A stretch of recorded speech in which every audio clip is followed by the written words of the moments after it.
So, well, anyway, as I've told some of you already today, I had a difficult time making this class fit into the time frame, and so I'm still having a difficult time making this class fit into the time frame. So we're going to try to make this go as smoothly as possible. But I did want to mention something on this announcement sheet that tomorrow, Alan Hines will be doing his presentation of the Battle of Mobile Bay. That will actually be right here. And certainly that ties into this class. I basically intentionally avoided those kind of naval conflicts because I knew he was going to be covering it for an hour and a half. So that will be here. That will be the Alabama Bicentennial Brown Bag Lecture Series. That will be from 2:30 to 4 o'clock. Because it is here, you have to eat your lunch in your car, or the patio, but you may not eat it in here. So anyway, that is just a reminder that indeed we have that going on tomorrow. So many of you may be interested in watching Alan's presentation of the Battle of Mobile Bay. I have actually seen it another time, and it's quite well done, and in a lot more detail than I would be able to do in my time frame. So with that said, today, as promised, we are going to talk about breaking the trench stalemate. Remember, last week we ended up with 475 miles of continuous trench lines from the Swiss border all the way to the English Channel, basically a dead zone, 5 miles wide, 475 miles long. So how would we be able to break that stalemate with World War I and First Industrial and Second Industrial Revolution technology?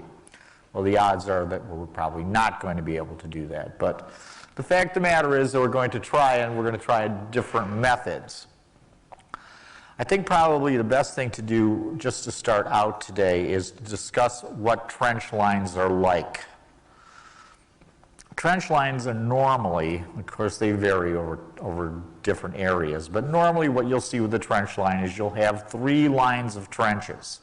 You'll have the first line, that's the front line, then there'll be communication trenches to the second line, then there'll be communication trenches to the third line. The reason you have this built this way is because it's too dangerous to walk from one trench line to another. You actually have to stay within a trench to avoid shell fire and machine gun fire. Now, the first trench line, if you advance towards the enemy, you are going into a place that is commonly known as no man's land. Once you get through no man's land, you get to the enemy's trench line, which is very similar in design to the trench line I've just talked about. So keep that in mind. You've got 3 trench lines, you got the front line, you got no man's land, and to connect those trenches, you have communication trenches. Okay, how are we going to break it? No, this picture is not sideways, just so we know. The picture is of poison gas being dispensed by the Germans from tanks to attack the Allies at some point. I'm not sure exactly where this picture was taken. But if we notice, this is the gas is slightly heavier than air. So it does not rise straight up, it creeps along the ground. The other thing that we need to notice here is that the German troops at this time are still in a linear formation. So they are still in a line, and they are going to try to advance behind this gas attack. So, chemical warfare is certainly nothing new by World War I. It's been on, chemical warfare has varied for thousands of years. But indeed, in World War I, the gas attacks are now been industrialized. So they are of much larger scale, and certainly there are of very different types of gas. And gases can be phosgene, or they can be chlorine, which is the first one majorly used. So we got to remember what the idea here in World War I is, that they're going to use these gases that are slightly heavier than air to clear people out of the trenches. And it's also going to be a good deal for them because people are in trenches, they're much more concentrated. So gas technically should be a relatively effective weapon in this type of warfare. It's going to do two things. People are concentrated so you can use gas more effectively, and it will go into the trench, drive them out of the trench. Once they're out of the trench, you can either then hit them with artillery or shoot them. So it seems like a great plan. Well, the most commonly used gas in World War I is not poison gas, but is indeed tear gas. And tear gas is first used by the French. They have these little tear gas hand grenades, and they have a small amount of tear gas in them. In fact, they are so ineffective that the Germans don't even realize that they have used these things. So though honestly, the French are the first to use gas warfare in World War I. Well, the first major gas attack is going to be right outside of Warsaw. It's going to be by the Germans, and it will be on what's known as the Eastern Front. So they're fighting the Russians here. And they are going to fire 18,000 tear gas shells to try to incapacitate their enemy, the Russians here. And what that really tells us about, considering this is January 31st of 1915, and the war started in August of 1914, that the Germans had already intended to use this type of weapon. They didn't just whip these shells up in that little short time. They had these available. So they intended fully to use tear gas as a weapon in World War I. Well, what has happened here with this particular attack is it's January in Poland and it's mighty cold. So when the shells land, instead of vaporizing, they freeze. So once again, this is completely ineffective. So this whole 18,000 shells they fired are wasted because they don't know what the weather is like.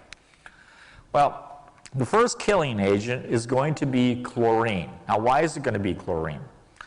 Well, because they have that available. And chlorine is an irritant. It's not a particularly effective killing gas. It irritates your eyes, it irritates your nose and throat, and of course your lungs. But if you get a significant concentration of this gas, it indeed can be fatal. Not always, though. Well, why do the Germans have so much chlorine? Well, they use it in their dye industry. So the Germans, if you may remember, I've talked about, have the largest chemical facilities in the world. So the Germans are very much into using chlorine because, again, it's just available. Now, our good friend, as we've talked about in the last two lectures, and we will talk about again today, Fritz Haber, and as you may remember Fritz, he is way into this, and he thinks that this is a complete waste of time to waste your time with tear gas, but he decides we need to use poison gas to break this trench stalemate. And Fritz, you know, he's way into this thing, and he's like, you know, this is exactly what we need, but he doesn't really want to use chlorine. He knows it's not that effective. He wants to use a much deadlier gas called phosgene. But again, what do the Germans have readily available? They have a significant amount of chlorine, so they can use chlorine gas. Well, at the Second Battle of Ypres, and as we may remember, Ypres is fought over numerous times in World War I, the Germans are thinking, you know, maybe we need to use poison gas. This might be a good idea. And the chemical people, led particularly by Fritz Haber, convince the general in charge of the German army, Falkenhayn, and they say, you know, this is what we need to break the trench stalemate. If we use gas, this will work out and we'll break the line. And he's not particularly excited or thinks this is a great idea. He's like a little reticent about it. And he says, okay, what we're going to do is we're going to use this gas as a diversionary attack. We're going to launch an attack by Ypres that will draw reinforcements from other fronts, and then we will launch our main attack elsewhere. Probably lost an opportunity here, if not to win the war, which I would doubt that he would. But the fact of the matter is, it certainly could have been a much bigger victory than what does occur here. And the way they're going to use this gas is they're going to siphon chlorine out of these canisters, that's the best way to put it, and they're going to hope that the prevailing wind will blow this gas across the no man's land into the trenches, drive them out of the trenches, and then of course we can shoot them down or at least take the trench line over.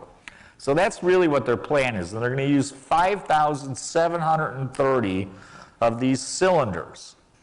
So that's a lot of poison gas they're intending to release here. And again, it's supervised by Fritz Haber, but two other Nobel Prize laureates as well. Otto Hahn, who you may remember I spoke about, those of you that took my class about the atomic bomb, he is the person that does the chemistry work that shows that the atom has been split. So he does that work in '39 in Berlin. And the other gentleman, Hertz, of course, is of electric fame. So you see that you've got really some top-level scientists here that are all involved with this poison gas attack. Well, on April 22nd of 1915, the Germans indeed release 171 tons of this gas. And so there's this big giant cloud rolling across the Windsor, or where they wanted to be. And they're going into an area that is held by Moroccan and Algerian French territorial troops. And the gas cloud, they don't know what it is. They see this big green cloud coming, and the next thing they know is they're gasping and coughing. They don't have any gas masks or anything. And it creates a huge panic in their lines, and it also causes 6,000 casualties amongst these Algerians and Moroccans. And so they flee their trenches into the artillery fire of the Germans, and it's looking like things are going quite well for the Germans here. Well, the Canadians happen to be on their side, on their flank. And the Canadians see these Algerians and Moroccans just running for their lives, and they're like, what are you guys doing? Stop, stop, you gotta, you can't do this. And then they realize that these people are not just panicked and running away, they're actually ill. And they have a gentleman, I can't think of his name off the top of my head, but he is the Canadian person that's in charge of chemical warfare, or really studies this stuff. And he realizes instantaneously that indeed the Germans have begun to use poison gas. They've been using chlorine gas. He knows this just from the basically smell. And he says, okay, we got to do something real quick here. And what are we going to do? We're going to either take a rag and soak it in water and put it over our mouth, or even better, you're going to urinate in that rag and you're going to put that over your mouth to protect yourself, because that will keep you protected, at least for a short term, from chlorine gas. Because chlorine gas isn't really very effective. It's not like today's nerve gases. So these primitive measures, and you got to realize these Australian guys are going, you want me to do what? You want me to urinate in a handkerchief and put that over my mouth? I don't think that's a good idea. But they see real fast that the people that are doing this are surviving, and people that aren't doing it are not surviving. And it becomes, well, I think this is probably what I'm going to do. So indeed, that's what some of these people do. And they begin to counteract this gas in this very primitive method. Well, the Germans, they're not really fired up about this whole thing, the troops. They're like, well, I guess we'll attack. I guess we'll I don't want to get too close to that gas, but they told us to advance, so we'll advance. But they're not exactly rushing forward because they don't want to go near this cloud of gas, because they're not familiar with either, and they're not equipped with gas masks either. So the fact of the matter is the Germans advance extremely slowly. The Germans have not provided themselves with a lot of reserves because they've blown a 6,000-yard wide hole in this trench line. That's miles. So they could literally just walk through it. But they don't have enough reserves and people to exploit it because this has not been their primary attack. This was just a diversionary attack. And so basically, the weapon this time, really, especially like with using chlorine, is more of a fear weapon. It's just, you see this big cloud of greenish colored gas coming at you, and people panic, again, because they're not prepared for this. It's new. Well, the Germans have lost a really good opportunity here to do some damage. And we'll talk about Lance Sergeant Elmer Cotton, and he describes the use of this gas. It produces a flooding of the lungs. It is equivalent to death to drowning only on dry land. The effects are these: a splitting headache and terrific thirst. To drink water is instant death. A knife edge of pain in the lungs and a coughing up of a greenish froth off the stomach and the lungs, ending finally in insensibility and death. The color of the skin from white turns to a greenish black and yellow. The color protrudes, and the eyes assume a glassy stare. It is a fiendish death to die. So this is a very frightening thing for these soldiers, to be encountering this type of gas. Now, as the war progresses, this type of gas will be basically not used as much. More deadly gases will. And so after the Ypres, all sides begin to use poison gas. It becomes, the British use it, the French use it, everybody starts using it. And they start using more deadly gases like phosgene. And phosgene is actually first used by the French. And the thing about phosgene is it's more deadly than chlorine, and it's colorless, so you don't see it coming. Also, the vast majority of gas dispensing will be through shell fire. They will put this into artillery shells, into mortar shells, and fire it at the enemy where it explodes and releases a gas cloud, which is a much safer method than trying to hope the wind's blowing in the right way when you release this gas. And another probably more deadly gas, in a sense, or more effective gas, is mustard gas. And those of you that had Dr. Kickwhiter's class last week, he did mention this picture in his class. And there's a very famous painting that also makes this same depiction of these British soldiers that have primarily probably been blinded by mustard gas. So how does mustard gas work? Well, it's not designed to kill. It does kill, but it's not really a gas that kills people. Mustard gas is a blistering agent, and it also causes, of course, blindness. So it creates it's a persistent gas. So what it does is when you fire, mostly you fire this stuff with shells, you don't use it as a dispensed item. It creates an oily film on the ground as well as being a gas originally. And that oily film is incredibly persistent. So if I have a shell hole that has this gas in it, and I'm under fire, and I dive into that shell hole, well, now I get this stuff on me. And I begin to blister. If I rub my eyes, I blind myself. It's a very nasty gas. And quite honestly, I believe I've had personal experience with this thing. When I was a teenager, my parents took me to Verdun, France. My father had fought at Verdun in World War II. And he decided he wanted to go back to some places he had been. And so we went to Verdun. And while we were there, we were trooping around the battlefield. And next thing I know, I had this huge blister on my arm. And we talked to the French authorities there, and they said, indeed, that what had happened to me is I had been come in contact with old leftover gas from World War I. And this is in the 60s. So it's a nasty gas. But it's not used, like I said, as a killing agent. It's used primarily to isolate battlefields. Well, yes? What sort of treatment did you get for that blistering from the gas? They just put like some bandages and some salve of some kind on it. I don't really, I was 15, I don't really remember. But yes, that's what they did. They just wrapped it up. But it went away in about 3-4 days. It wasn't like, it was just about yay big. It wasn't good, though. It was certainly, I wouldn't want it all over me. So, anyway, the fact that all the belligerents use this stuff is a war crime. Everybody had agreed to the Hague agreements.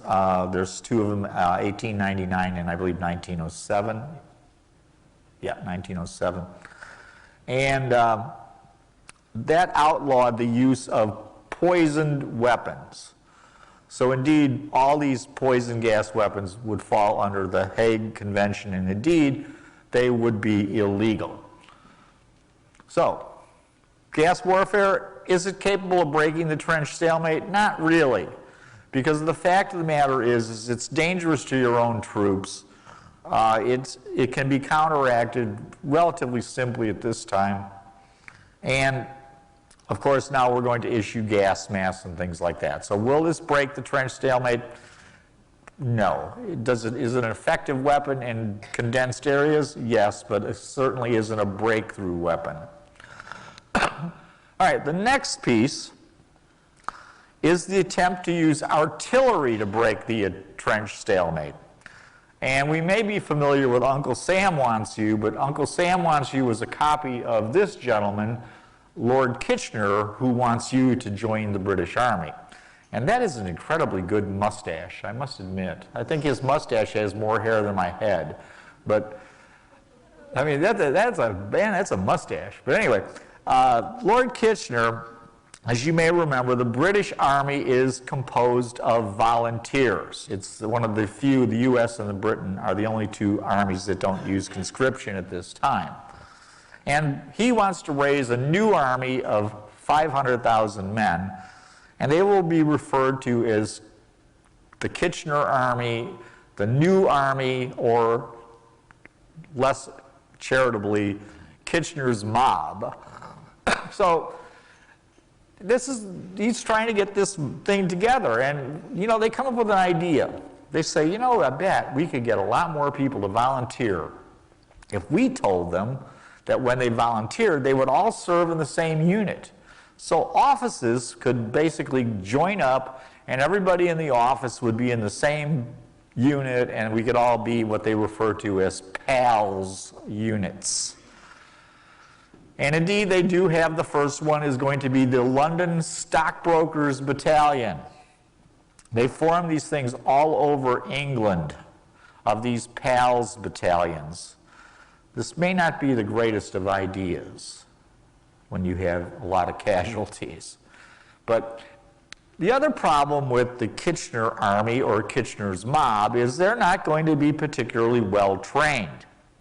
Why are they not well trained? Well, because all the latest weapons are going to the front. So there's no modern rifles to give them to train with. There's certainly no modern artillery to give them to be trained with. So they begin to use things like ceremonial cannons to train artillerymen. When they do get a modern weapon, it's not necessarily 100% built. So, for example, they would receive new cannon, but the cannons wouldn't have any sights. So these people, particularly the artillery people, which is a very difficult thing to learn to do, are not being properly trained. Well, what's going to be the British plan of attack at the Somme? It's going to be use artillery to break the trench line. Of course, now we have a bunch of people in artillery that really don't know what they're doing. And the Germans have had this position for over a year. So they have made this a very, very strong position. They have trench lines. Every 50 yards in that trench line, they have dugouts. These dugouts are for 25 men. So these dugouts are 30 feet deep underground. So why are they built this way? So everybody is underground for the shell fire except for a few observers that are kept above ground to warn the people below ground that the British are coming or the French are coming, and you need to get up out of those bunkers and man the trench lines. So it's a very good defensive line. The other thing is they use extensive amounts of barbed wire.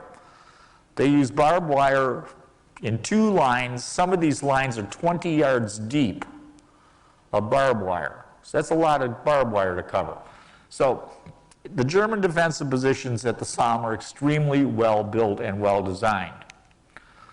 Well, the British are going to fire all these shells. What they're going to do is they're going to fire 1.5 million shells over a 5 to 7 day period. It's supposed to be 5 days, but the weather's crummy and they can't really see what they're doing.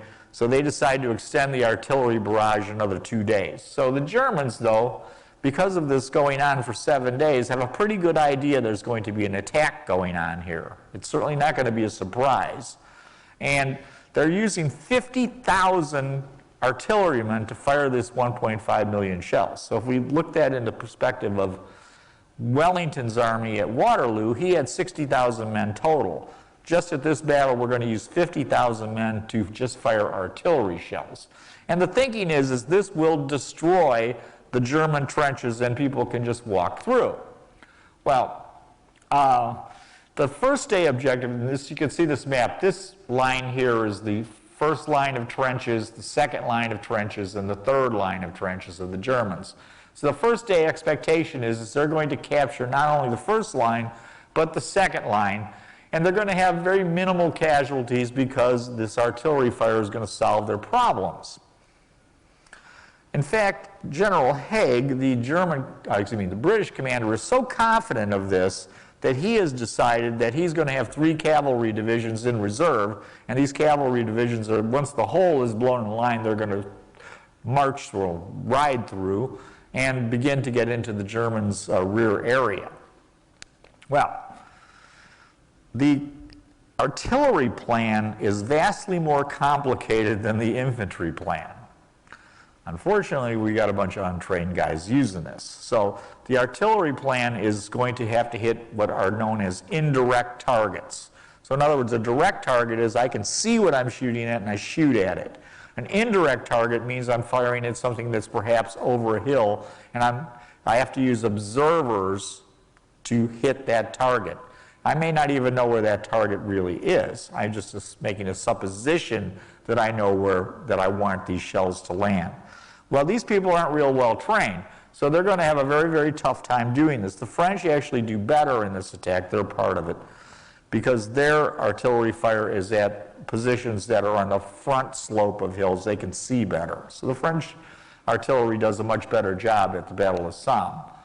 Well, what's the problem here? We're going to fire a lot of 18-pounder shells in order to cut the German barbed wire. And we're going to use our bigger guns, the 4.5-inch to giant 15-inch howitzers, to try to break up those trenches, break up the machine gun nests, and hit those people that are underground in those bunkers. Well, the plan then is when this is going on after 7 days, we're going to use a thing called a creeping barrage. And a creeping barrage means that at a certain time, there's going to be a barrage in no man's land, and I've got troops 100 yards behind that. And the next, like say 10 minutes later, that barrage is going to lift another 100 yards, and my troops are going to advance 100 yards. And this is going to keep going over and over and over again until they break through the trench line. Well, so what is going to happen here is this is going to be a race. Can the British troops reach the German line before the German soldiers come out of those dugouts? If they can do that, then they will win. If they can't do that, if they are behind, then indeed the Germans are going to win because they'll be out in no man's land with no trench to hide in, being fired at by people with machine guns in trenches. So it becomes critical that they win this race. Well, the British plan's got a lot of flaws. Perhaps one of the biggest flaws is they're going to fire using the 18-pounder gun, which is a small gun. And that small gun is going to fire this type of shell. You can see here, this is a shrapnel shell. And they're going to use that type of shell and gun to cut the German barbed wire. So they're going to fire, of their 1.5 million shells, 1 million of those are going to be completely ineffective against people underground, and they're going to be relatively ineffective against cutting barbed wire because the way this shell works is it's on a timer. And the idea is that this shell is fired in the air. When the time goes up, it explodes in midair and then sprays these little lead balls into the barbed wire, and hopefully those little balls will cut the barbed wire. Doesn't really work out so much. And in fact, doesn't really work out well at all.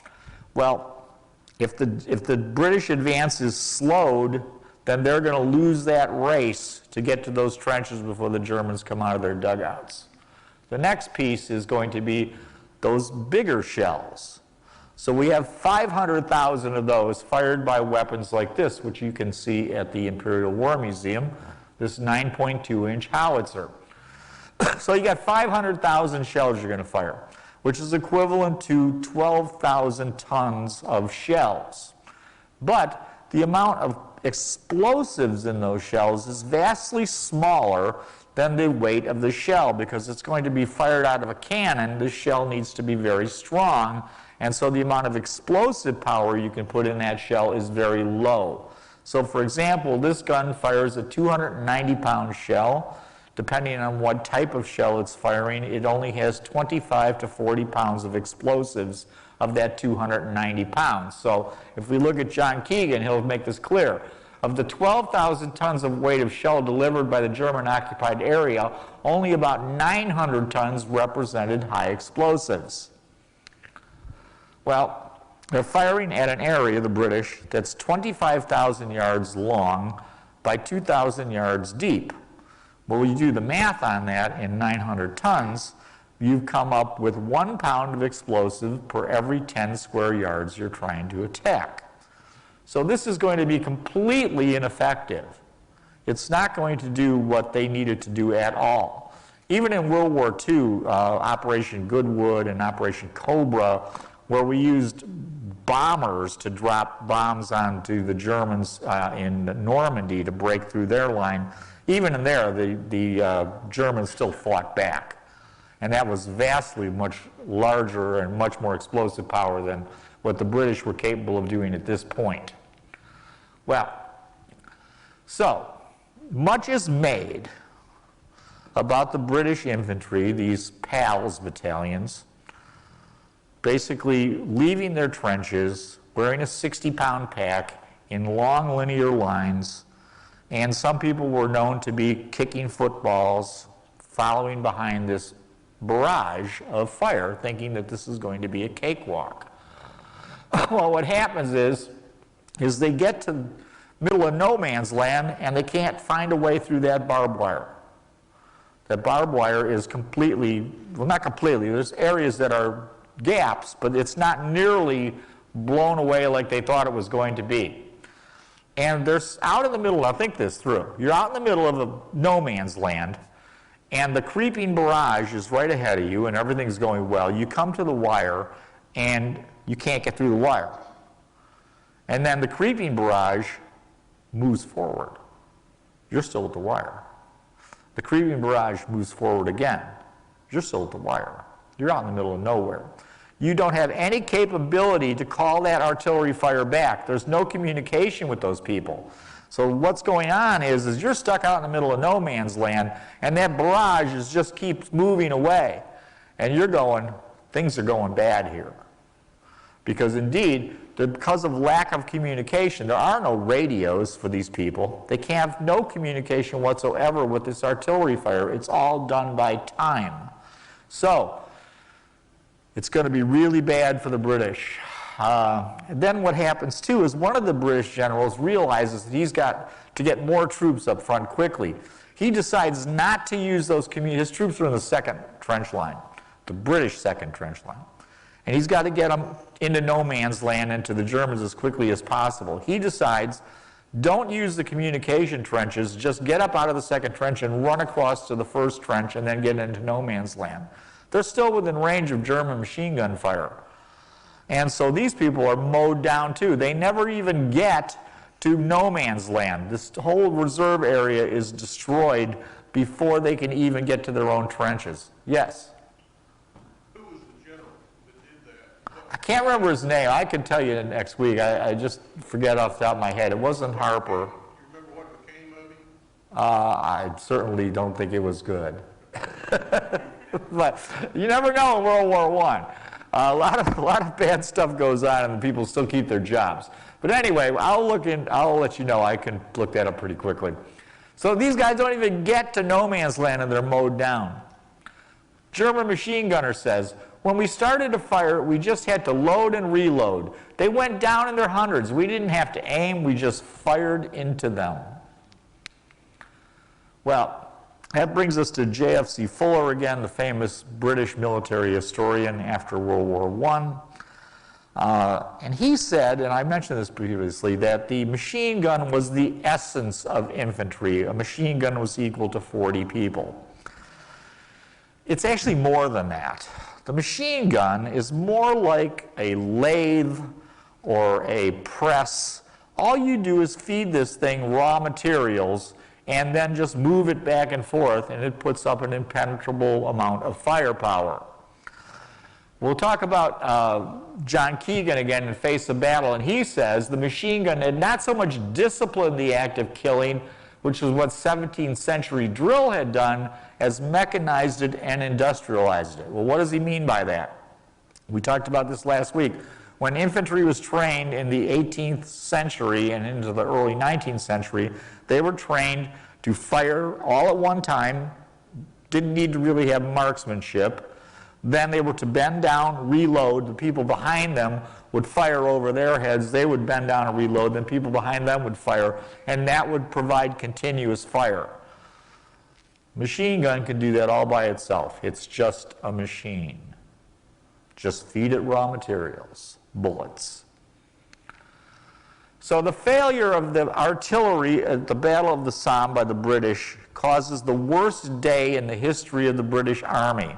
They take 57,470 casualties on the first day. 19,240 of those are killed. But Haig decides, well, the battle's going okay. It's not going exactly how we wanted it to go. So we'll just continue to have this battle go on for another 140 days. And that's indeed what he does. It's unbelievable. Now, as far as those PALS battalion goes, we'll just talk really quickly about the Accrington PALS. 700 Accrington PALS get out of their trench and attack the Germans in no man's land. Of that 700 men, 235 are killed, 350 are wounded in the first 20 minutes. They're just mowed down. That's how powerful machine guns and artillery have become. So, World War I, the highest maker of casualties in World War I is in fact artillery. But at this point, artillery is not able to break the stalemate. Why is it not able to break the stalemate? First of all, firing for 7 days just brings in more reserves for your enemy. They know where you're coming from. At this point in the war, you can hardly achieve indirect fire. The technology is not really there. And of course, by churning up the ground with all these artillery shells, you make it virtually impossible to move artillery forward to continue to break through. So artillery will improve over time, but at this point it certainly is ineffective. And I wanted to just leave you this last picture of this. You can see that this is actually a picture taken at the Battle of the Somme. British troops in lines marching across into machine gun fire. It's a complete disaster. And with that, let's take a very short break because I got a heck of a lot more to go. Thank you. Okay.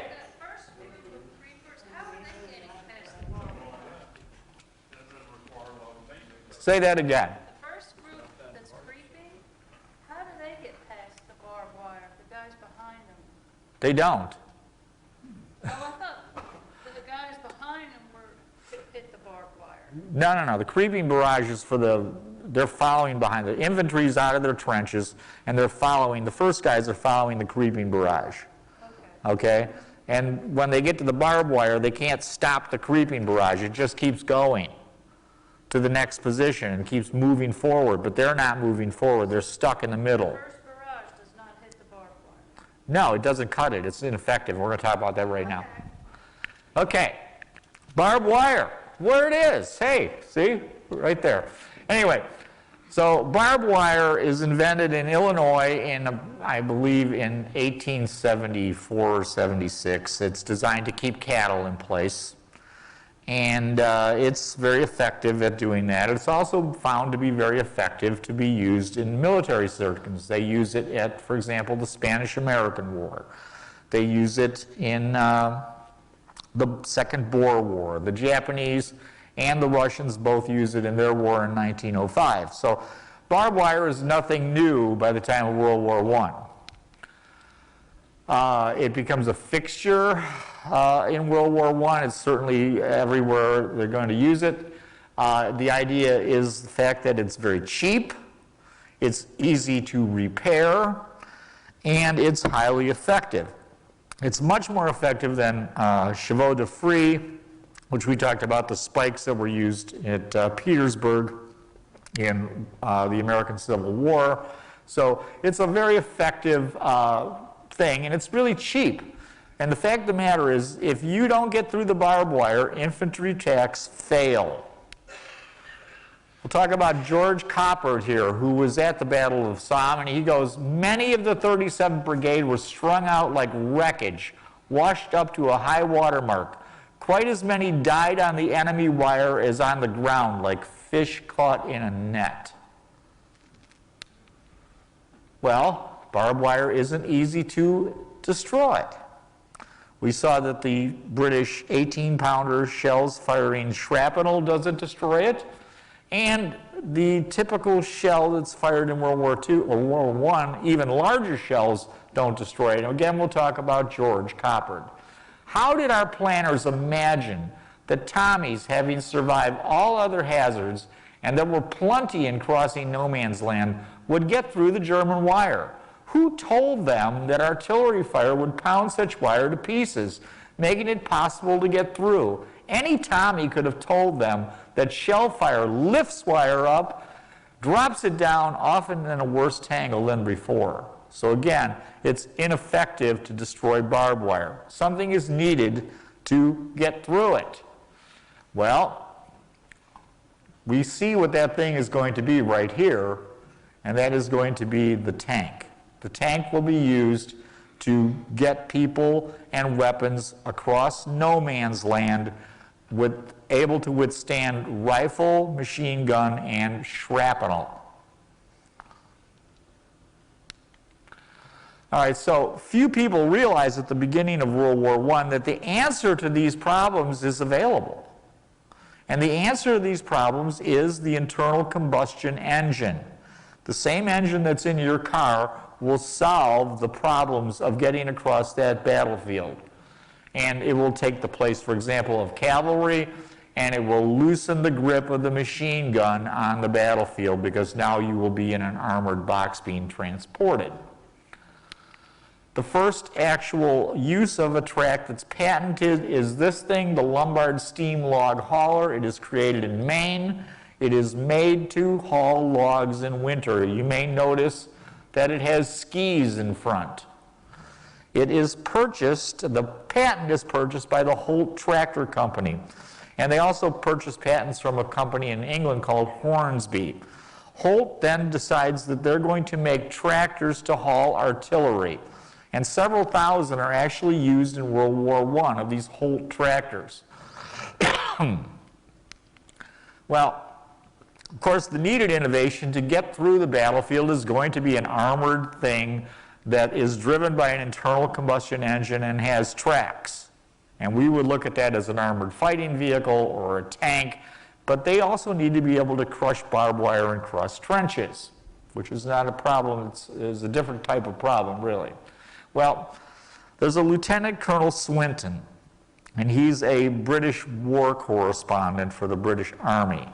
And he's in Belgium, and he sees what's going on with the trench warfare. And he says, man, we need a machine gun destroyer. Yes? The whole tractor company eventually became Caterpillar. Yes. Yes, they did. They bought a plant in Peoria, Illinois, I forget the year, it was like 1910 or something like that. Yeah, they were using those in Farmfield, California, Yeah, where they got started. yeah, but they got really started because they bought this patent from Lombard. But yes, that is true. This Holt becomes, and they made a big profit on World War I too. They become Caterpillar, which obviously is very famous. So anyway, he says we need this machine gun destroyer, and he thinks maybe the Holt tractor would be the right thing to use. And he gets the British Army involved, and they begin to do experiments with the Holt, and they're not going well. The Holt isn't really working for them. And they decide to abandon the whole thing. They said, forget it, this isn't going to work. So they basically give up on the Holt tractor. Well, Winston Churchill hears about this thing, and he says, you know, I think this is a great idea. And what we're going to do is we're going to create a land ship. So indeed, the British Navy begins to sponsor tank development. And they create a thing called the Land Ship Committee on February of 1915. So it's actually a Navy piece. Well, again, the Holt's not really working out. But they get a hold of this thing made in Chicago, the Bullock, creeping grip hauler, and the Bullock's tracks seem to be a better design. But it has a problem. The tracks sag when it goes over something big, a big hole like a trench would be. And when the track sags, of course, it's going to come off the bogey wheels and it's going to throw a track. So it's going to be immobilized. Well, British engineer Tritton, he comes up with a way to keep that track in place. And so the combination of Tritton and the Bullock leads to the development of a functional track for these types of vehicles. And that leads us to Little Willie, the very famous Little Willie. Little Willie is the world's first tank. Little Willie still exists. You can see Little Willie. And it is basically just a design to try this out. It is not armored. It's made with boilerplate. It is not armed. It has no guns. It's just a test. And they put a 105 horsepower engine in Little Willie. And they tinker with it, and they get it to about 2 miles an hour. So Little Willie's not real fast. But it is indeed the world's first really tank. Well, the tracks are working good. The new tracks are seeming good. The Land Ship Committee is really happy with the whole idea. But Little Willie, there's no way that that is ever going to cross an 8-foot trench. And that's a requirement.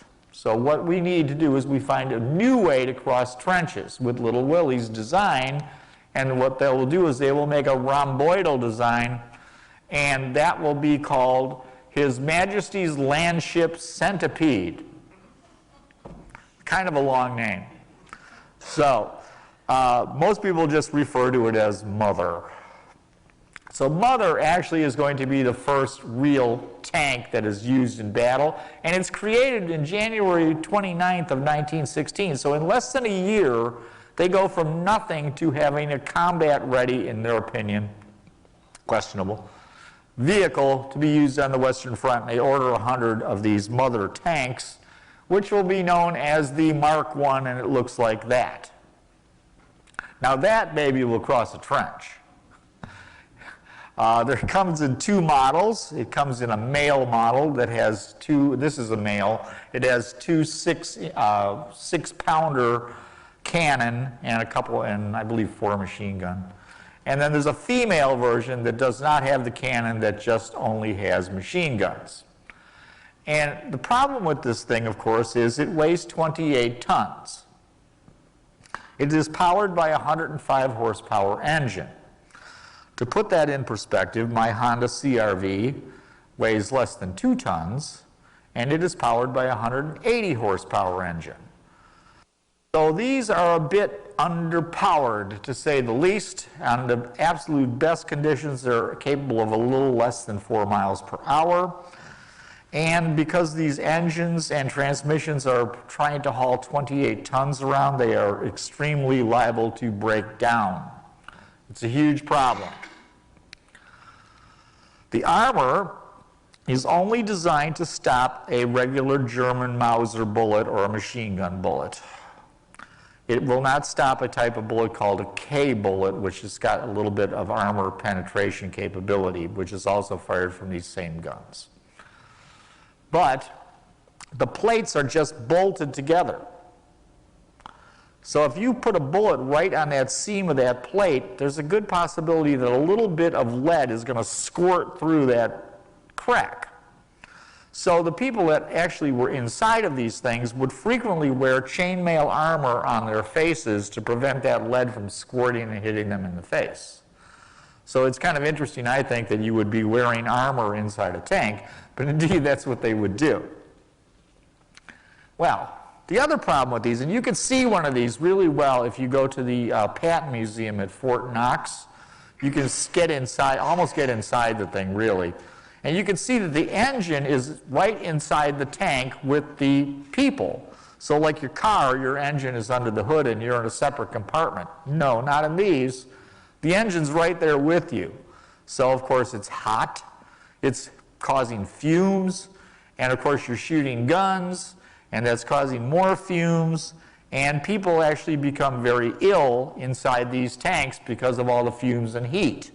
Another problem with this design is you may notice there is no suspension. You feel every single bump exactly how it is in this vehicle. So there's cases of people going down a hill and being knocked unconscious inside these things because they're thrown around so much because there's no suspension. Pretty primitive. The first use of the tank will actually be later at the Battle of the Somme, certainly well after the first day. It's in September. And they're going to commit 49 of these. Well, there's only 32 of them that are actually mechanically reliable to be used in this first attack.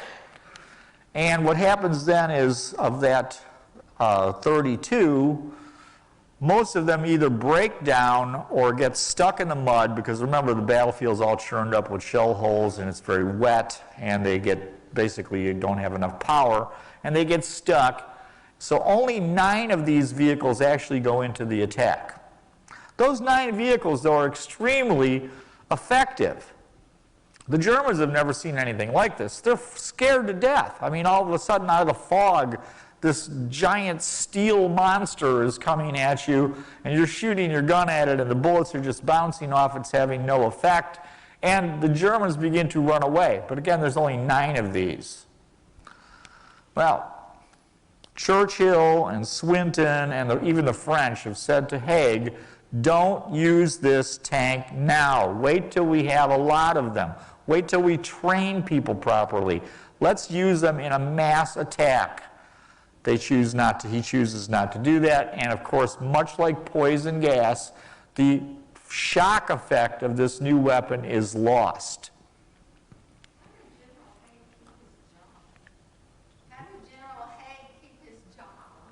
How did General Haig keep his job? That is a very good question. General Haig was he's an interesting character. He's under the impression that God has willed him to be in charge of the British Army. He is a spiritualist. In other words, he believes in, knocking tables and that whole spiritual kind of thing. He marries, pretty much sight unseen, a royal lady-in-waiting. So he is highly connected to the British royal family.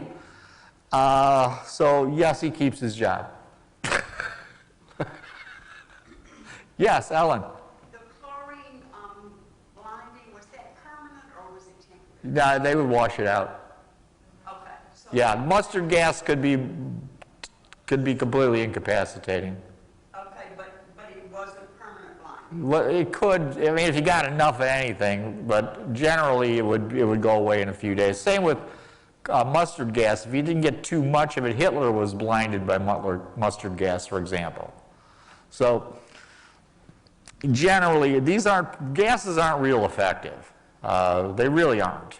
They're not a great weapon. They get better, of course, by World War II. Fortunately, they're not used. But nerve gas is much more effective than these things are. But anyway, So the British decide they're going to change tactics. And how are they going to change tactics? First of all, they're going to quit attacking in areas that have had massive amounts of shell holes that are wet, and tanks get stuck very easily and aren't powerful enough to get through these areas. So they're going to go to Cambrai. And Cambrai, they are going to have a mass tank attack on relatively dry ground. They're going to use a new type of artillery fuse, and this is a type 106. It's an extremely sensitive fuse, and they can use this also to cut barbed wire. It's much more effective at that than regular shells because the least little thing will set a 106 off. So again, it won't make a big crater in the ground, and perhaps it will cut barbed wire if it nicks the barbed wire. Of course, you've got to hit the barbed wire. Not always the easiest thing. But it won't crater the ground. It makes the tanks advance much easier. And they're also going to use, in quotes, the new Mark IV tank. That's a big question. Is it really new? Well, it's supposed to be new, but they rushed this thing into production. And the only thing it can do is it has slightly more armor, and it can resist the German K bullet, that little armor-piercing bullet that's fired from a Mauser. Unfortunately, they don't change the engine or the transmission. So the tank is even heavier because now it has even more armor. So it's going to be even less mechanically reliable. And you can see this is a Mark IV Hyacinth, I believe, is stuck in a trench. She can't get out of that trench. She doesn't have enough power to pull herself out of it. So Hyacinth is basically just kind of stuck there. But because they use so many Mark I parts, these aren't really not a new tank. They're really just a up-armored Mark I, but they're considered to be new. Were those trailing wheels the steering? Yes, they were later abandoned, found to be non-effective. So, but yeah, it just makes more sense just to use the tracks as separate gearing, to turn. But that's what those pieces on the back were. That was to help it steer. They also will use big pieces of wood to help them unditch themselves when they get stuck in ditches too. So, but that's kind of another story. So anyway, main piece here at Cambrai is, if we look at the picture, this red line is the original front line. This dotted red line is the farthest advance of the German or the British Army, and here is going to be a problem. And we'll get there right now. So, we're going to attack Cambrai. We're going to use 400 plus tanks. We're not going to destroy the ground. And on the left and the right flank, the British indeed make huge progress. They penetrate the Hindenburg line up to 5 miles. So they made a big breakthrough on both sides. And the Germans are panicked. They're like, oh man, this is bad. But in the middle, the British 51st Division decides that it's not going to follow the procedures that were supposed to be followed, which was that the tanks would accompany the infantry, and the infantry would accompany the tanks in a combined arms offensive. The general in charge, Harper, of the 51st Division, decides, those tanks, they're going to draw too much artillery fire. So what I'm going to do is I'm going to keep my troops way back behind and let the tanks go ahead and clear out the problem, then we'll come in behind the tanks. No. Should have used combined arms, because he is now facing the 54th German Division, and the 54th German Division has had experience with French tanks. And the general in charge of the 54th German has begun to train his division to fight tanks, and particularly his artillery commanders. So they instead, when they see a tank, they're not supposed to pack up artillery and run away. They're supposed to stand and use that gun to knock that tank out. And that's what they're going to do. Because when these British tanks come over the hill and discover the artillery batteries of the 54th Division, the 54th Division begins to fire directly on those tanks, and they knock out 40 British tanks in a matter of minutes. Now, part of the reason they're able to do that is that the tanks have no infantry with them. Had they had infantry with them, perhaps that infantry could have rushed forward and begin to shoot down those German gunners. But they don't have that capability. Another piece happens too, though, is when I'm in a tank, it's hard to see. And I'm going in the tank, and I don't have any infantry with me, and I'm zooming along as 4 miles an hour. And I start to miss German machine gun emplacements because I just don't see them. I don't have infantry telling me, hey, you got to shoot over there. There's a German machine gun over there. You need to go this way. No, the tanks just barrel through. They're impervious to machine gun fire, so that's not a problem to them. But these machine guns are still in place.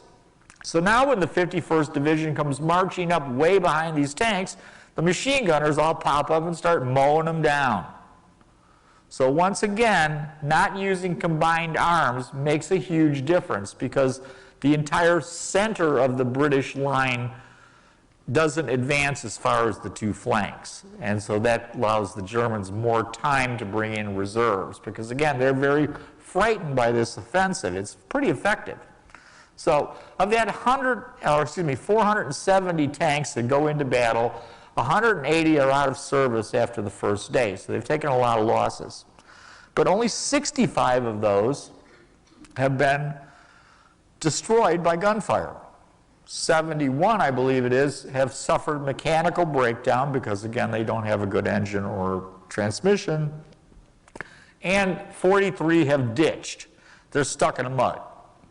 So even in the benign ground that we see at Cambrai, the Mark IV tank is incapable of really doing its job. It's not powerful enough, it's slow, and it breaks down because of that factor. And another major issue with it is the Mark IV only has a range of 15 miles, then it needs to be refueled, and it needs to have its tracks tightened. So the only way you could advance, so if you're going to break a trench line, you can't really do that because this base, it's only capable of going 15 miles before it needs to be repaired or refueled or worked on. It's just not going to do it. It's not mechanically capable of it. So the second day, the Germans, because they're panicked, they bring in massive amounts of reinforcements. And they realize that, you know what, we're going to be able to hold the ground. And the Germans then decide that they're going to use their new tactic of using stormtroopers to retake the ground and perhaps even capture more ground and break the British offensive. And indeed, that's what they do. And you can see that this dotted line is the results of the German offensive. So not only has the German offensive taken all this ground back, they've lost this ground, but they've also taken ground that they didn't have to start with. So their stormtrooper tactics seem to be pretty effective. And they also pick up another advantage as they start to pick up all these abandoned British tanks. And they haul them back, and they begin to refurbish them, and they will use the British tanks as their own in future offensives.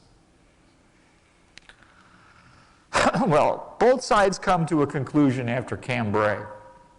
The British come to the conclusion that the tank combined with infantry will break the trench stalemate.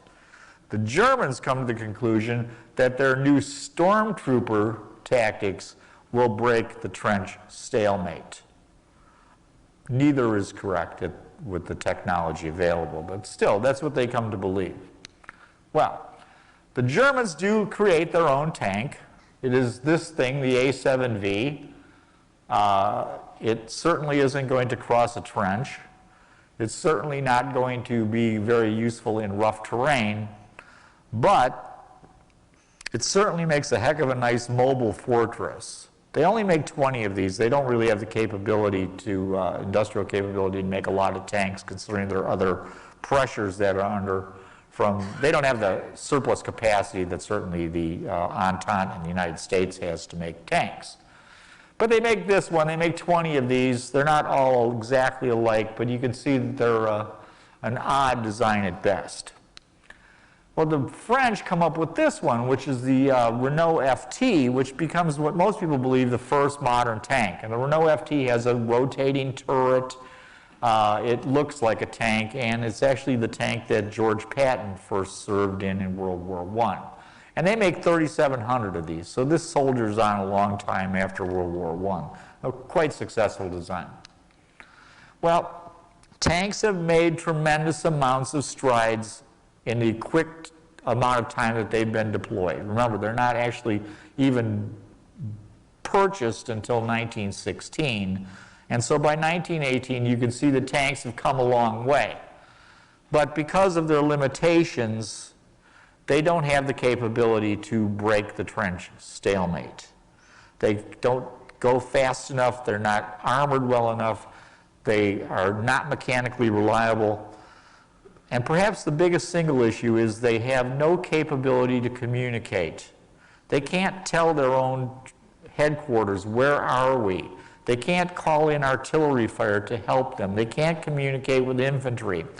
The British tanks actually use carrier pigeons to tell their headquarters where they are at. So it is the technology for them to succeed is not there yet. What about the refueling process of these tanks? Was that something that was hard to do? Battle? It would be impossible in a battle. There'd be no way to bring fuel up to them other than by perhaps mule. So like they just run out of gas? Well, they would take them back. They'd basically go, 8 miles and then have to go back and then refuel and fix their tracks. So it's very primitive, really, by today's standards. Well, let's talk a little bit about stormtroopers.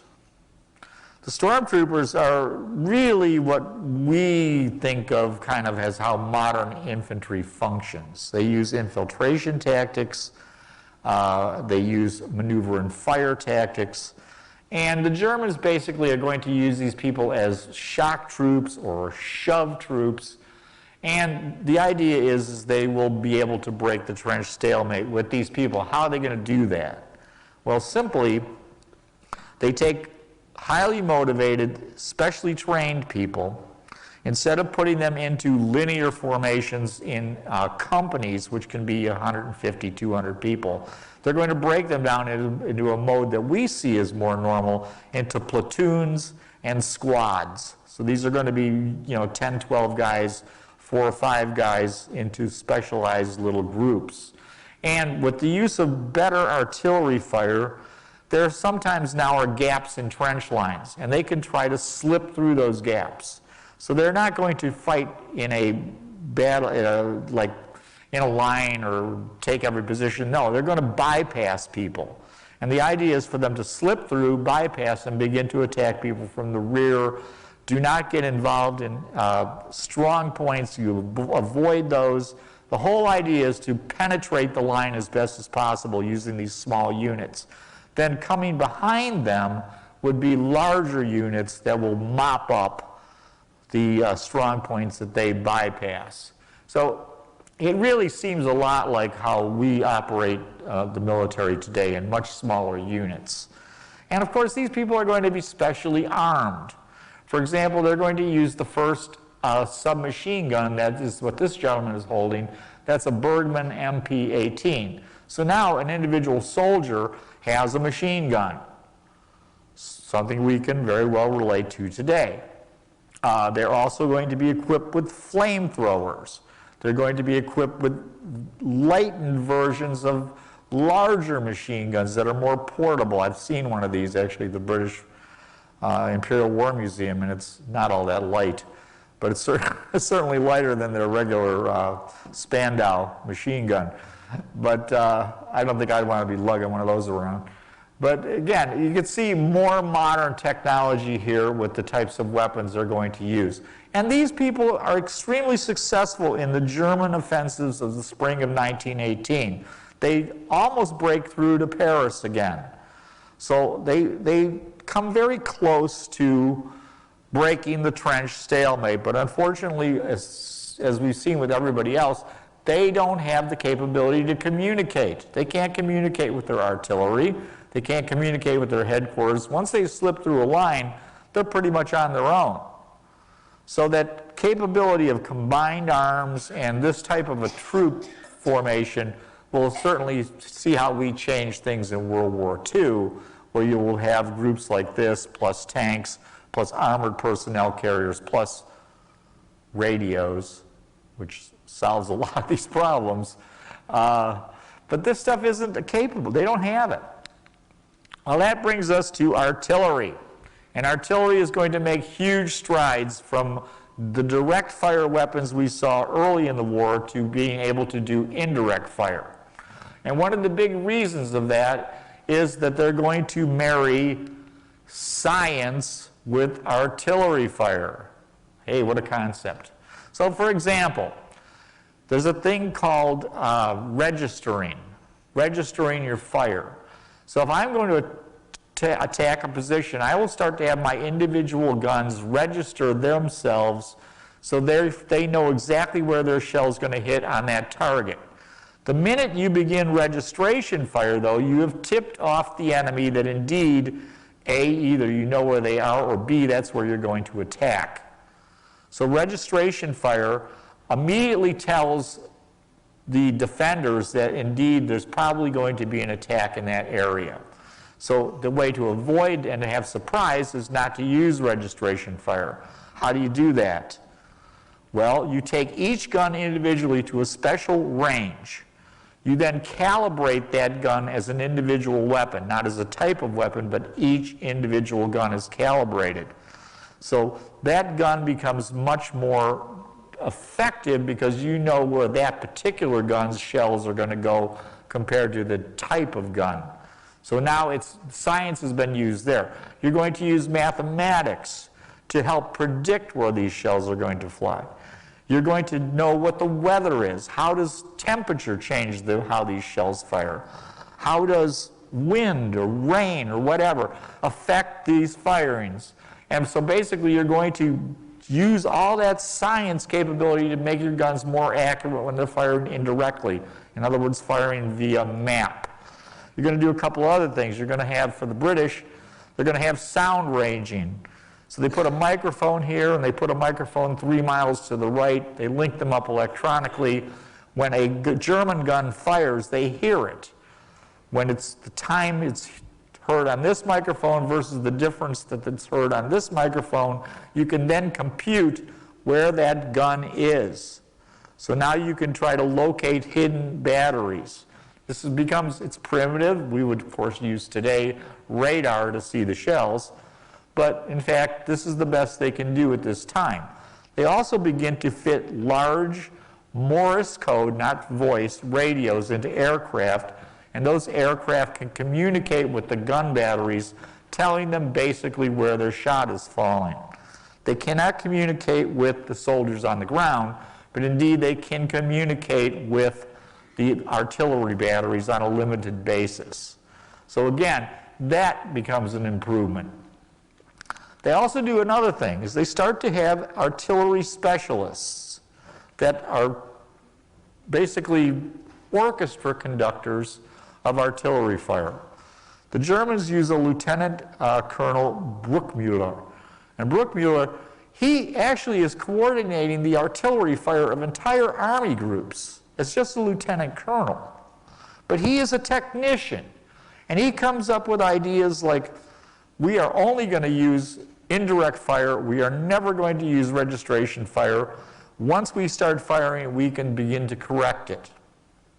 But he will not use registration fire. He basically, the German army says, no, you got to use registration fire. He says, no, we're not going to do that. We're going to do it my way. And he's highly successful. He does other things. He decides that there is no way that you need to have long, day-long bombardments. Bombardments need to be quick, and they need to be overpowering. So in the spring offensive, Michael, of 1918, he is in charge of the entire artillery barrage for that offensive. And he launches on the first day a 5-hour barrage that fires 3.5 million shells. That's 200 shells per second, but it only lasts for 5 hours. And after that 5 hours, what has happened is the British defenders, in this case, are literally just stunned. You become, under heavy artillery barrage, especially under a huge hurricane barrage like that, you become sensory overloaded, and they indeed are basically powerless to defend against this. So you can see that artillery has made huge strides. Well, the big stride in technology is this thing called the Paris cannon. You can see the two gentlemen, just to give you an idea of the size of this thing.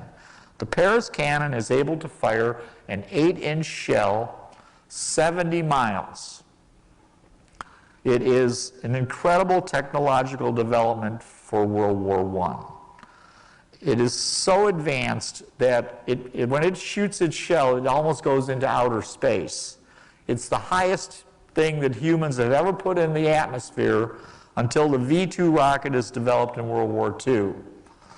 It is shooting 70 miles. It actually has to take into the effect the rotation of the Earth in order to hit its target, which is the city of Paris. Is it an effective weapon? No, it's just a terror weapon. It's just designed to terrorize the French population. But indeed, it's highly effective at that capability. Also, one other thing about this gun quickly is every time you fire it, it's so powerful that it begins to strip its own barrel out. So what they do is they have shells numbered. So shell number 1, then when I've got to fire shell number 2 is slightly larger. And as it goes on till I think it fires 70 times before they had to replace the barrel. So each shell actually has to get larger as it goes along. And it's an amazing technological feat for World War I. Well, that brings us to our conclusion today, and particularly starting, I believe, in the 80s, it became popular to refer to World War I generals as donkeys leading lions. And indeed, to read this quickly, commanders were donkeys. They were incompetent, didn't take care of their soldiers, sat safely behind the lines while they sent their troops charging against machine guns and barbed wire. Indeed, a lot of that is true. For example, Haig, we'll use him for another, we'll just really keep kicking him while he's down. But Haig, his headquarters are 50 miles behind the lines.